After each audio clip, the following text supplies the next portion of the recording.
Hey y'all, I'm Hope. Welcome back to my channel. Today I'm wrapping up all the books I read in September, which ended up being a pretty interesting reading month, just because I was very busy with a big midterm project and I had like a lot of crunch time on that, where I was just like reading articles and not doing anything else. So a lot of the books I read in September were very short things that I could kind of slip in between other things. So to start, I think I want to start with some of those short books. In particular, I want to talk about the Criminal Intention series. I canceled my Kindle Unlimited subscription, so I'm trying to power through what I have left of season 1, and I ended up reading Where There's Smoke, Cult of Personality, and Collateral Damage. Really enjoyed all of these. I not liked the previous book in the series, It's Witchcraft, so I was really excited that I really loved all three of these. I think they all do some interesting things with the overarching plot, and they also do some interesting things with the conversations in the books. So I really loved all of them, gave all of them 4.5 stars. This first one, Where There's Smoke, is about a young girl who goes missing, and her mother is like on the phone with her when she hears screaming and like glass breaking, and so they're not really sure what they're looking for or where to look for her, but they get involved in this missing persons case.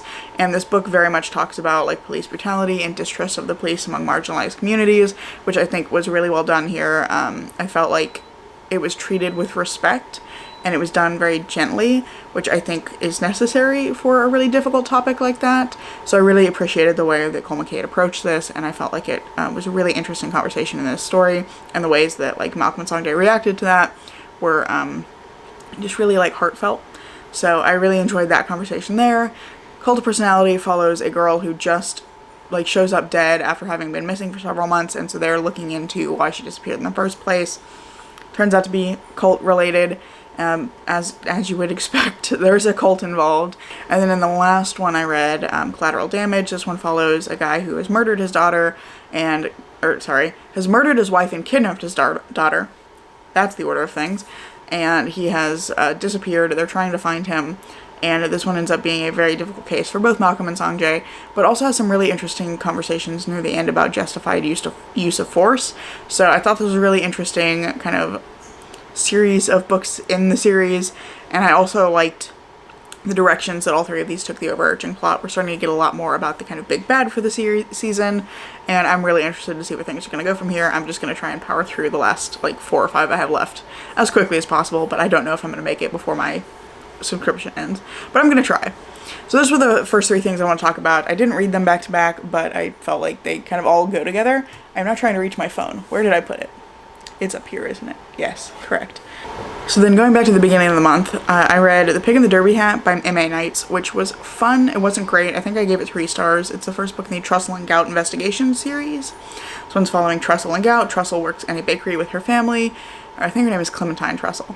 And then Theophilus Gout is this very weird dude who just loves to eat, and that's like 90% of his personality, which I didn't love. He shows up because he's in the area investigating something, and Trussell ends up seeing a pig in a derby hat leave her grandmother's room, and her grandmother's been like very sick off and on lately, and so Gout is like, I know what's going on, let me help, and so they kind of investigate together. This book, I think its main problem is that it's too short, so the investigation feels very fast and very convenient, like everything just kind of comes together conveniently, and so it wasn't terribly interesting to read. I liked the characters, but I think this just needed some more development. It is kind of fun though, and it's very whimsical feeling, so if you were looking for something that has that kind of whimsical feeling to it, I would recommend picking this one up and giving it a shot. Next up, I read The Lottery by Shirley Jackson, which is a reread for me.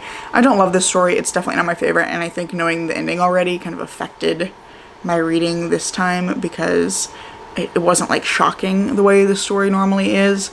But this was an interesting experience to reread it, and I really enjoyed seeing what the students had to say about it, because I was rereading this for the class I'm TIing for, and they were quite riled up about the ending of this story. So I really enjoyed like that experience. I just didn't love reading it this time. I think I gave it 2.5 stars, but I definitely understand why this is a classic and why it is so beloved, so you know, it's just not for me. So then the next thing I read was Soichi, which I've just spoken about once and forgot to hold the book up, so we're going to talk about it again. Also, Jacob is here. Say hello. Hello. He's hanging out in the background. So I read Soichi, which is, I think, my favorite thing I read from Junji Ito so far. I give this one 4 stars. This is a really fun book in that it's like about a 5th grader doing really messed up things, and kind of, in several instances, kind of, you know, you fuck around and you find out, and he finds out quite a bit. But it's a really fun because it is kind of more lighthearted than some of Junji Ito's other work, and it's ultimately like not as dark or gruesome as that, and I just found this one to be a really fun collection of stories. I think Soichi is a fun anti-hero character to follow, and I really liked all the other characters as well. There's some interesting like family dynamics going on, and I just thought this one was a lot of fun. So definitely my favorite Junji Ito so far. After that, I finally finished The Blade Itself by Joe Abercrombie, which I've been reading since January. I really enjoyed this. I can't tell you what the plot is because there isn't one. It's just characters kind of being moved around on this like big chessboard, basically. I think this feels like a chess game where the characters don't really know what's going on. The reader kind of knows what's going on, but you don't know who's playing the chess game, and then there's like some unseen force that is kind of pushing them around.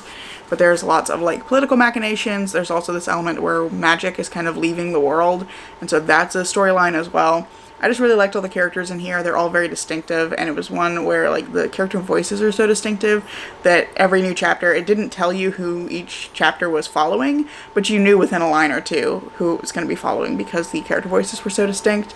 So I really enjoyed that, and I really liked all the characters, and I liked that the darkness of this world, because this is grimdark, is very much balanced out by a lot of humor and some like moments of very like sweet human connection.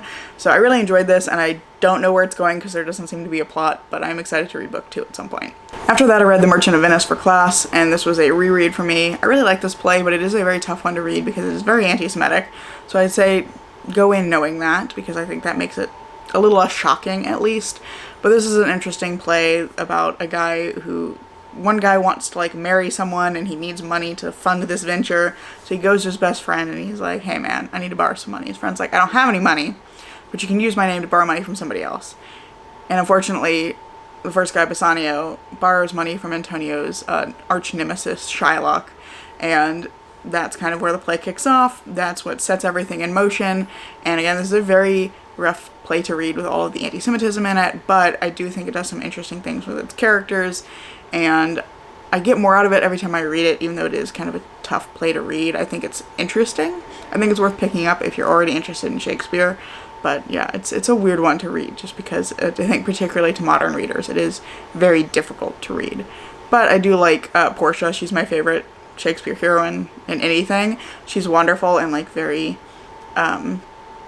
no nonsense, and I think she's a really fun character, so I do really love Portia in The Merchant of Venice. Very last thing I have to talk about is The Raven King by Nora Sakovic, and this book sucks. I gave it 1.5 stars, and it's just a continuation of a terrible series where the author didn't do any research at all. I'm reading it for the enjoyment of my friends. I am entertaining them by reading it and suffering for them, and I read this, and it was even worse than the first book because this one manages to be both overstuffed and incredibly boring. The first half of the book is nothing but backstories for characters that don't really matter, and then the last half is where all the plot is, but it's also just full of like on-page brutality towards the characters that is just like played for shock value in a way I really didn't like, especially because there's a sexual assault with one of the characters, and I think it's bad taste and it's terrible. I am going to read the third book, and then I am never going to touch the series again. So that is all of the books that I read in September. It was an interesting reading month. I'm looking forward to October because now I get to pull out all my spooky books, which I've been very excited about. I have a lot of books I've set aside for that. But I really hope that you have enjoyed this video, and if you have, I hope you consider giving it a like, maybe even subscribing to see what comes next. I'm currently posting every Tuesday and Saturday, so there is more content coming soon, and I hope to see you in the next video.